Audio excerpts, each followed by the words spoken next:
Assalamualaikum warahmatullahi taala wabarakatuh. Bismillahirrahmanirrahim. Alhamdulillahi rabbil alamin. Wassalatu wassalamu ala asyrafil anbiya'i wal mursalin sayyidina Muhammadin wa ala alihi wa sahbihi ajma'in, amma ba'd. Hal yang membatalkan wudhu yang nomor 4 adalah memegang kemaluan atau dubur manusia. Baik memegang kemaluannya sendiri atau memegang kemaluan orang lain, duburnya sendiri atau duburnya orang lain. Seperti memegang duburnya anaknya, membersihkan duburnya anaknya, membersihkan farjinya anaknya, ini juga membatalkan wudhu. Mari kita lihat keterangannya dalam Kasyifatus Sajah.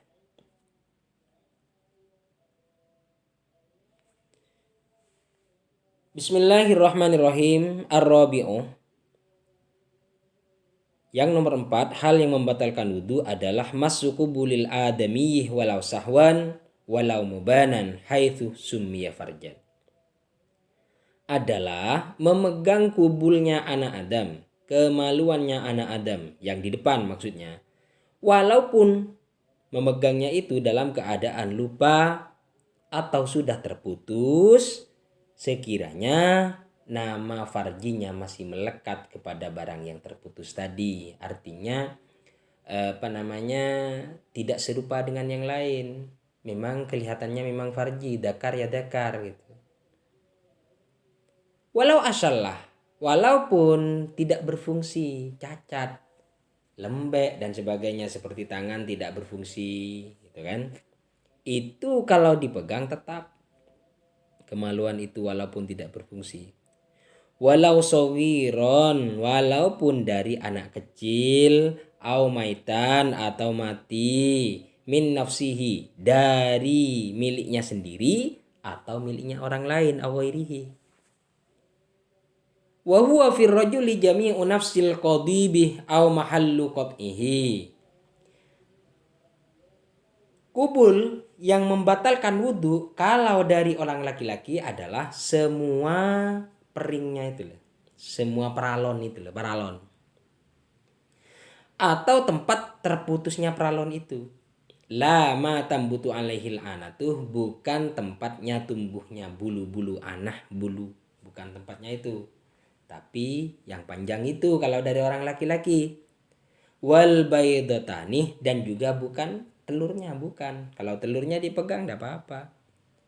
Wama bainal kubuli wa duburi, dan bukan barang yang diantaranya kubul dan dubur, antara kemaluan depan dan kemaluan laki juga tidak. Wa fil mar'ati syufroha al-multaqiyani. Dan kalau yang dimaksudkan kubul dari orang perempuan adalah dua bibir yang berdempetan, yang bertemu. Wahuma harfal farjil muhitoni, dan keduanya itu adalah bibirnya farji yang mengelilingi dengan farji tadi. Ka ihatotis syafataini bil famis, seperti bibir yang ada di mulut mengelilingi mulut. Awil khatamih bil isba'i, atau cincin yang mengelilingi jari jemari. Jadi itu yang bertemu, yang berdempet. La ma fawqahuma, bukan yang di atasnya bibir tadi. Mimma yang butuh alaihil sya'ruh, yaitu barang yang ditumbuhi oleh bulu, tidak termasuk itu. Wa kharaja bisyafraini al-mulkiyaini ma ba'dahuma, keluar dengan kata-kata syufraini al-mulkiyaini ma ba'dahuma, barang yang setelahnya, yang ada di dalam berarti. Contohnya, fala wada'at usbu'aha dakhila farjiha, apabila seorang perempuan itu memasukkan jarinya ke dalam farjinya, dibuka dulu umpamanya, dimasukkan jarinya, lam yantakid wudu'uhu, tidak rusak wudunya. Wa inna qadhurujuhu, walaupun nanti keluarnya jari itu dari farji bisa merusak wudu. karena termasuk keluarnya sesuatu dari kemaluan.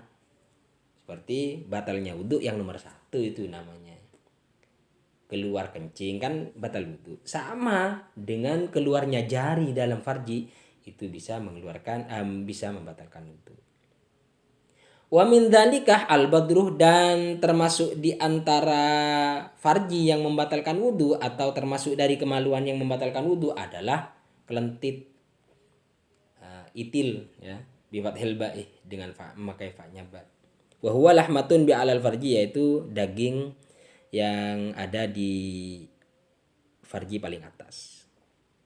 Wal kulfatu halat tisolihima, dan termasuk dari barang yang membatalkan wudhu adalah kuluf, penutup hasyafah, penutupnya dzakar yang masih belum disunat itu ada penutupnya ketika masih bersambung. Jadi kuluf yang masih bersambung dipegang bisa membatalkan wudhu. Fa'in kuti'a, apabila keduanya sudah diputus atau dipotong, fala naqda bihima, maka kelentit dan kuluf itu tidak merusak wudhu. Wat taqyidu bil adami yukhrijul bahimata. Pembatasan lafadz adami berarti anak Adam, manusia, itu mengeluarkan selainnya manusia, termasuk diantaranya adalah rojokoyo atau hewan ternak. Berarti kalau memegang kemaluannya hewan ternak, duburnya hewan ternak, tidak membatalkan wudhu karena ada qayyid adami, anak Adam. Wa ammal jinniyu fahuma kal adamiyih, sedangkan kalau jin sama hukumnya dengan adami, binaan ala hilli munakahatina lahum munakahatina lahum, berdasarkan bahwa kita boleh nikah dengan jin. Jadi sehingga memegang kemaluan dan tuburnya jin batalkan wudhu. Lanjut.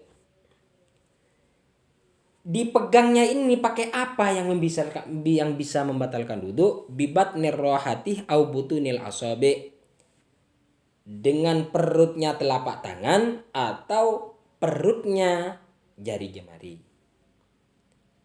Wahiyah ma yastatiru inda wat'i ihdar rohataini alal ukhra ma'a tahammulin yasirin fi ghairil ibhama ini. Yang dimaksud dengan perutnya telapak tangan dan perutnya asobe apa? Yaitu barang yang tertutup ketika satu sama lain ditempelkan, ma'atahamulin yasirin, serta ditekan sedikit. Fi ghairil ibhama ini berlaku hukumnya pada selainnya dua jempolan yang dua ini, jempolan tangan. Jadi apa yang tertutup setelah kita tekan antara telapak tangan kanan dan yang kiri ini tertutup, itu namanya perutnya telapak tangan. Amma huma, adapun kalau jari jempolan yang dua ini, fayadhu batinai ahadihima ala batinil akhor, maka caranya adalah kalau untuk jempolan, perutnya yang satu ditempelkan kepada jempolan yang lain, itu perutnya.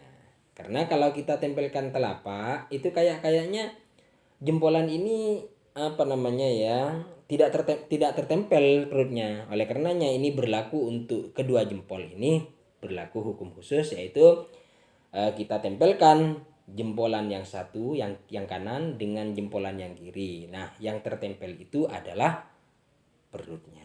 Nah, ini yang bisa membatalkan wudhu kalau kita buat megang kemaluan atau dubur. Fayantakidu wudhu'ul masih dunal mamsuh, maka yang rusak wudhunya orang yang memegang, bukan orang yang dipegang. Jadi kalau yang dipegang tidak rusak, bihela fil lamsih, beda halnya dengan tersentuh. Sentuhan kulit. Batalnya wudhu yang nomor 3 adalah sentuhan kulit antara laki-laki dan perempuan. Fa innahu yantakidu wudhu'u kullin minal lamis wal malmus. Kalau lamsuh atau bersentuhan itu rusak wudhunya orang yang disentuh atau yang menyentuh, baik disengaja atau tidak. Itu bedanya. Tapi kalau memegang, yang memegang saja, memegang kemaluan saja yang rusak wudhunya. Ini yang kalau memegang. Oleh karenanya nanti akan saya terangkan juga perbedaan antara nyentuh, bersentuhan kulit dengan memegang kemaluan. Ada perbedaan. Di mana letak kebedaannya? Demikian teman-teman, mudah-mudahan ilmu yang didapat hari ini menjadi ilmu yang berkesinambungan, dapat kita jadikan amal yang barokah, yang bermanfaat nanti di akhirat. Akhirul kalam, assalamualaikum warahmatullahi taala wabarakatuh.